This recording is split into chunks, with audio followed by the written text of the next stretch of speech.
Oi, eu sou Raquel, da Comissão de Conteúdo e Programação da Observe 2020, a primeira conferência brasileira de pesquisa de experiência. A seguir, a gente exibe a palestra de Maíra Fonseca, comunicóloga pela PUC Minas e mestre em antropologia pela Universidade de Barcelona, além de consultora e professora de assuntos como criatividade, diversidade e etnografia. Maíra é natural de Montes Claros, em Minas Gerais, e vai trazer a sua perspectiva sobre as barreiras que podem acontecer entre a pesquisa de experiência e outros tipos de pesquisa. Após a palestra, Maíra vai entrar ao vivo para tirar dúvidas e depois disso teremos um debate sobre o tema e contamos com a participação de todos vocês. Com vocês, Maíra Fonseca. Olá pessoal, eu sou a Maíra Fonseca, eu gravo esse vídeo de casa no Cerrado Brasileiro e vou falar um pouquinho com vocês sobre esse cenário onde estou, sobre esse contexto. Bom, mas antes de avançar eu quero muito agradecer aos organizadores e toda a equipe do Observe pelo convite para estar com vocês. Para esse momento eu decidi trazer para vocês uma pergunta que muitos profissionais de pesquisa no Brasil e na América Latina tem me feito nos últimos anos. Essa pergunta é: qual é a diferença entre a pesquisa de experiência e outros tipos de pesquisa? Eu tenho certeza que cada pessoa da comunidade Observe pode contribuir com uma resposta muito melhor, com uma formulação mais interessante até, do que as que eu tenho feito para responder essa pergunta até o momento. Por isso eu vou convidar vocês a uma contemplação breve dessa questão, a pensar nela com um pouco de sensibilidade, com um pouquinho de tempo por aí. Fica o exercício então para além dessa conversa. Qual é a diferença entre a pesquisa de experiência ou pesquisa de UX e outros tipos de pesquisa? Eu ouço essa pergunta feita de muitas formas diferentes. As pessoas me perguntam: como implementar o UX nos projetos convencionais de pesquisa? Qual é a formação que eu devo ter para entrar nesse mercado como uma pessoa pesquisadora? Qual bibliografia eu devo estudar? Qual é o papel das ciências sociais nas pesquisas de experiência? Tem lugar para ciências sociais e para os cientistas sociais nas pesquisas de experiência? Como implementar etnografia nas pesquisas de usabilidade? É possível fazer pesquisas de experiência com profundidade e com tempo? Essas perguntas elas chegam a mim principalmente em dois momentos. No início dos projetos de pesquisa, quando eu faço desenhos de metodologia, é uma etapa para mim muito importante de todos os projetos. E essas perguntas também chegam nessas diversas traduções em consultas e mentorias de profissionais que estão tentando repensar a sua atuação no campo da pesquisa nesse momento. A gente sabe que pelos movimentos do mercado e também agora, diante da pandemia, essas revisões profissionais elas estão sendo aceleradas e as pessoas estão muito nesse processo de desenho, de redesenho do seu próprio trabalho. Eu trago essa pergunta para trabalharmos todos juntos e para contemplarmos um pouquinho, porque quando me perguntam qual é a diferença entre a pesquisa de experiência e outros tipos de pesquisa, a minha resposta mais sincera é: eu realmente não sei. Ou, partindo da minha trajetória como etnógrafa, a minha resposta, talvez mais propositiva, é: eu não sei se essa pergunta é tão relevante assim. Eu digo isso porque eu tenho pouco mais de 20 anos de história de pesquisa, principalmente nos caminhos da etnografia, estudos de culturas brasileiras e latinas e cada vez mais estudando futuros e comportamentos sustentáveis.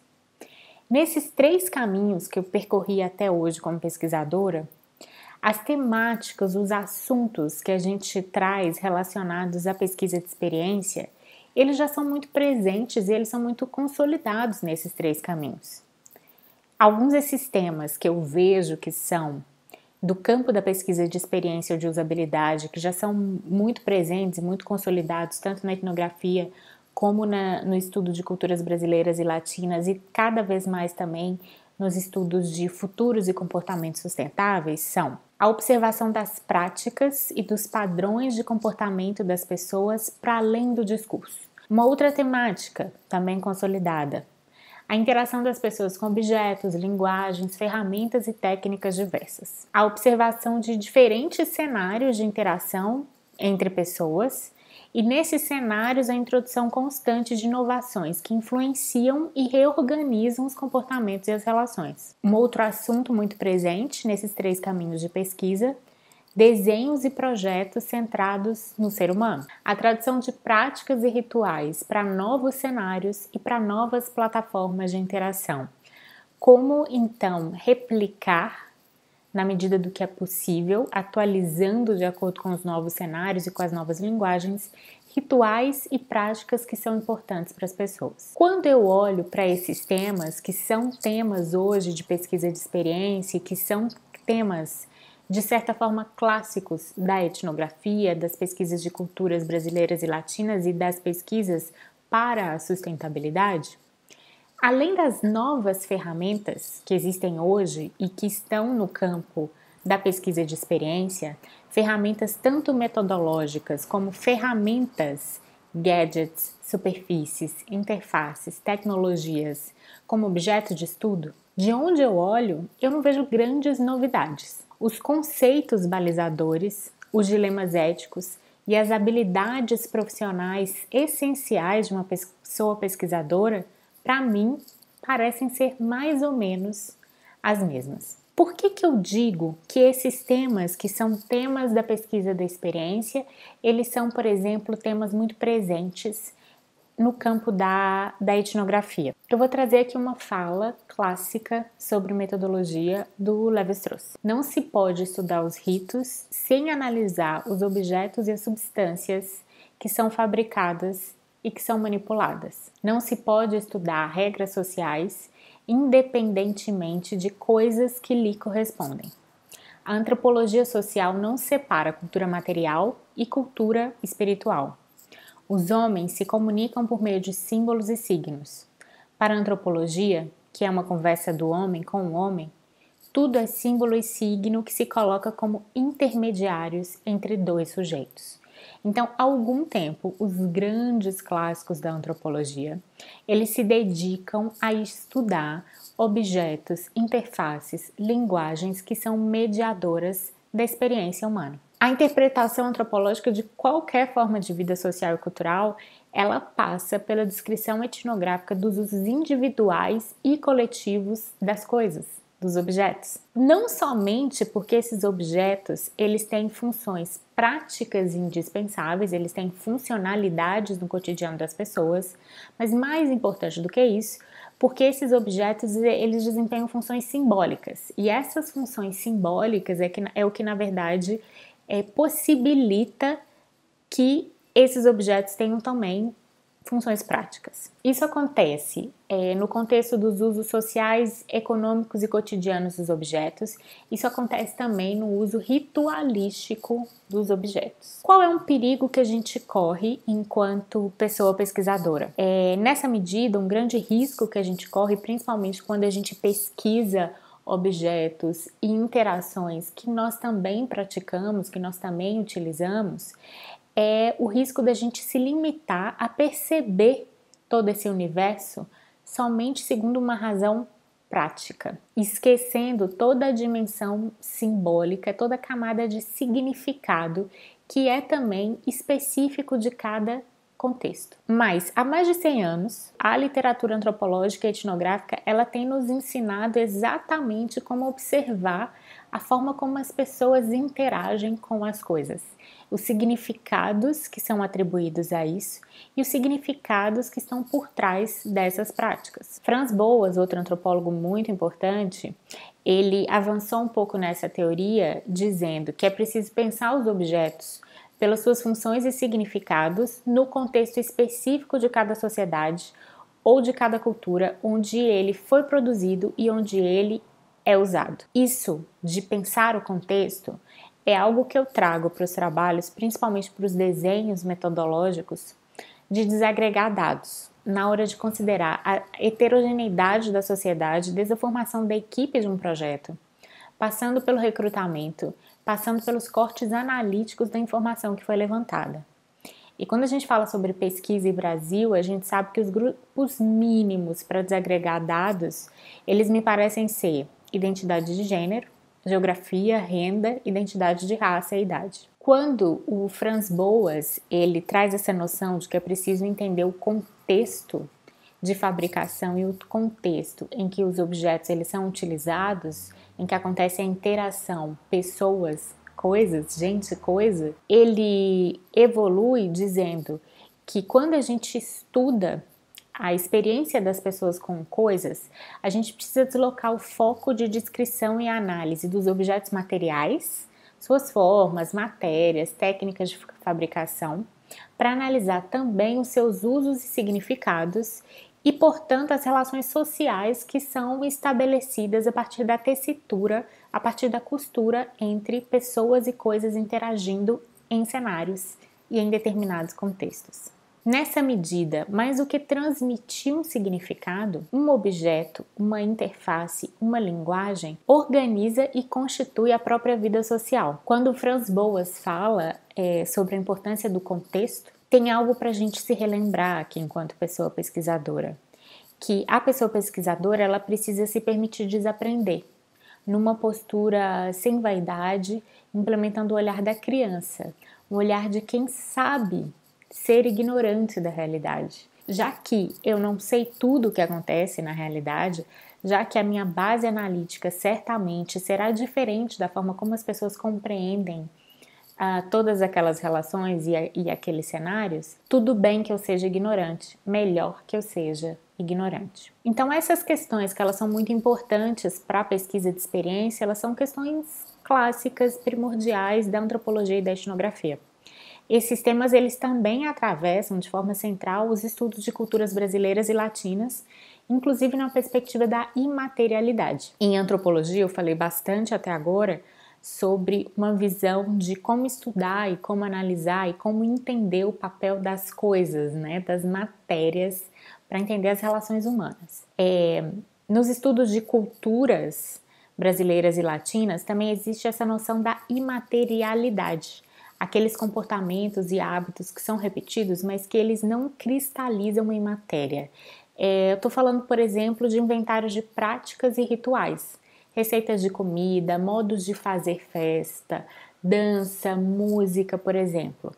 Diversos repertórios que existem, mas que não estão cristalizados. Nesses inventários, que são fazeres etnográficos, o principal objetivo é observar e descrever algo que talvez no universo de experiência a gente chame de jornada. Bom, voltando à pergunta inicial então dessa conversa, qual que é a diferença entre a pesquisa de experiência ou pesquisa de usabilidade e outros tipos de pesquisa? A minha formação em culturas e em antropologia não me permite traçar uma fronteira entre as áreas de atuação de pessoas pesquisadoras. Por isso, meu convite é para que a gente não se esqueça dos desafios metodológicos fundamentais de qualquer pessoa pesquisadora, transbordando qualquer barreira entre um provável tipo de pesquisa e outro. Eu não sei, eu disse no início, qual é a relevância dessa pergunta, da gente tentar criar um marco diferenciador de o que é pesquisa de experiência, principalmente levando em consideração que